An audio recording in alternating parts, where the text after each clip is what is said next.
स्वराज्य साधना न्यूज, समाजहितासाठी सदैव अग्रेसर। मतदान यादीतील घोळावर आणि राज्य निवडणूक आयोगाच्या भूमिकेवर विरोधी शिष्टमंडळाने टीकेची झोड उठवली। राज्य निवडणूक आयोगासोबत गेल्या 2 दिवसांपासून शिष्टमंडळाने चर्चेची फेरी केली, पण आयोगाच्या उत्तराने शिष्टमंडळाचं समाधान झालं नाही। त्यानंतर घेतलेल्या पत्रकार परिषदेमध्ये आयोगाच्या एकूणच भूमिकेवर नेत्यांनी चांगलाच आसूड ओढला आहे। यावेळी राज ठाकरे आणि उद्धव ठाकरे यांनी आयोगावर जोरदार हल्लाबोल केला आहे। पाहूयात। एकूणच सर्व परिस्थिती काय आहे, काय चाललेलं आहे याची कल्पना जयंतराव, बाळासाहेब आणि राज यांनी आपल्या समोर मांडलेली आहे।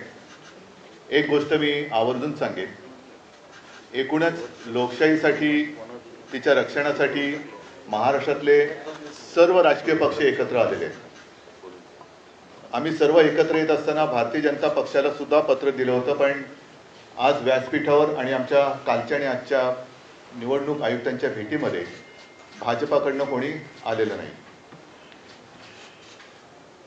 हा विषय जो आहे तो गेल्या विधानसभेपासून सगळ्यांच्या लक्षात यायला लागला आणि एका पत्राचा उल्लेख जयंतरावांकडनं राहिला, तो त्यांनी मला सांगितला।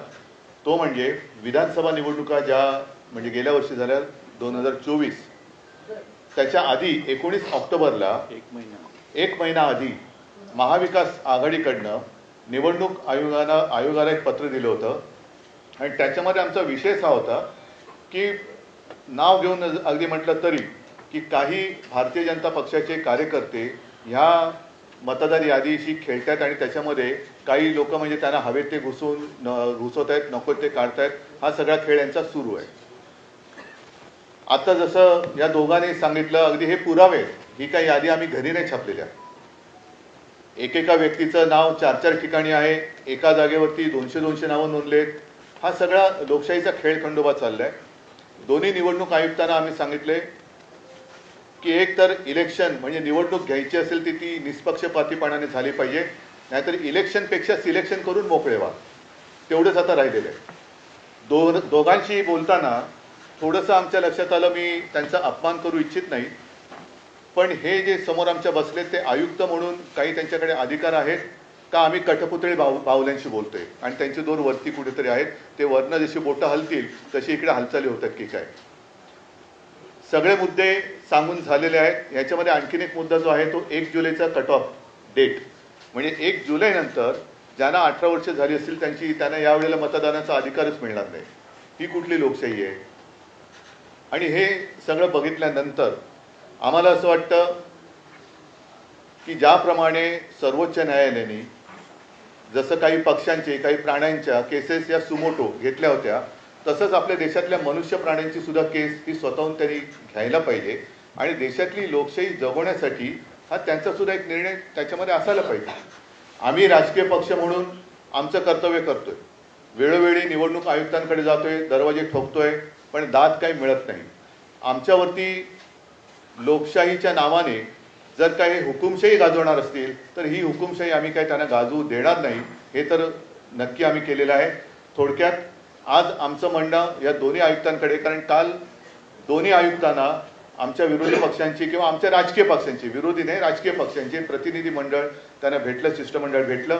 त्याच्यात आम्ही केंद्राचे जे निवडणूक आयुक्त इकडे आहेत प्रतिनिधी त्यांना भेटलो। त्यांनी सांगितले की स्थानिक स्वराज्य संस्था आणि हा सगळा विषय हा राज्य निवडणूक आयुक्ताकडे येतोय।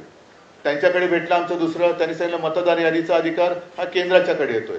मग नेमका याचा बाप कोण आहे? जबाबदारी कोणाची आहे? का निवडणुका आपल्या घ्यायच्या म्हणून घ्यायच्या आहेत? आणि आम्ही त्यांच्याशी बोलत असताना मुहूर्त काय लावला त्यांनी कळत नाही, पण कालच्या काल निवडणुकांचा कार्यक्रम जाहीर केला।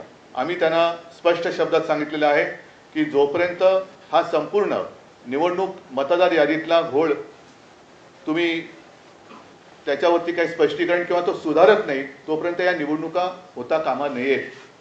सुप्रीम कोर्टाचा त्यांनी आदेश आम्हाला दाखवण्याचा प्रयत्न केला, पण सुप्रीम कोर्ट असं कधी कुठेही सांगत नाही की तुमच्यात काही दोष असले तरी चालतील, पण ह्या तारखेच्या आधी निवडणुका घेतल्याच पाहिजे। हा सर्वोच्च न्यायालयाचा काही तसा निर्णय नाही। त्यांनी सांगितले की या निवडणुका सदोष असता कामा नयेत आणि निष्पक्षपातीपणाने ते झाले पाहिजेत।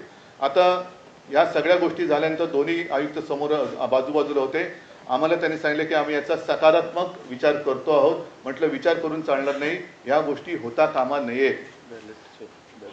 हां, या गोष्टी होता कामा नयेत. कारण आपल्याला जो काही धक्का बसला होता विधानसभा निवडणुकीच्या निकालानंतर, त्या सगळ्या सत्ताधारी जे आता आहेत त्यांच्या सत्ता प्राप्तीच्या चोरवाटा आम्ही आता अडवलेल्या आहेत. या चोरवाट आहेत. मतचोरी ही चोरवाट आहे, पक्षचोरी ही चोरवाट आहे.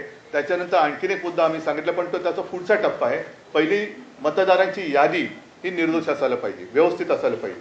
म्हणजे 117 वर्ष आणखीन 124 वर्ष असे जर का लंबी उमरवाले मतदार असतील तर मला वाटतं जगातलं सगळ्यात चांगलं वातावरण, हवामान हे आपल्या देशात आहे.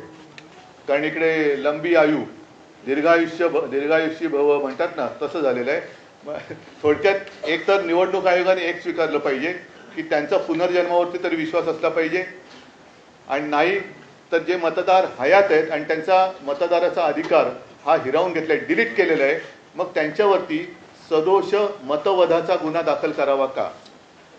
आणि पुढचा विषय जो आम्ही सांगितलाय तो याच्या पुढचा येईल, तो म्हणजे आता पहिला EVM वरती आमचा आक्षेप आहेच. EVMचा आक्षेप कमी पडतोय की काय, म्हणून आता मुंबई महापालिकांच्या निवडणुका सुद्धा EVM वरती तर घेतल्या जातच आहेत, पण VVPAT पण त्याच्यात ठेवणार नाही. हाही मुद्दा एक महत्त्वाचा आहे. म्हणजे तुम्ही काही पुरावेच ठेवायचे नाही. जर का तिथलं व्हिडिओ रेकॉर्डिंग मागितलं तर व्हिडिओ रेकॉर्डिंग द्यायचं नाही. मतदार यादीमध्ये सगळा गोंधळ करून ठेवायचा. मतदार याद्या मागितल्या तर ते देत नाहीत. आणि म्हणून म्हटलं की ही काही लोकशाही तुम्ही हुकुमशाहीच्या पद्धतीने चालवत असेल तर ती आम्ही कदापि मान्य करणार नाही.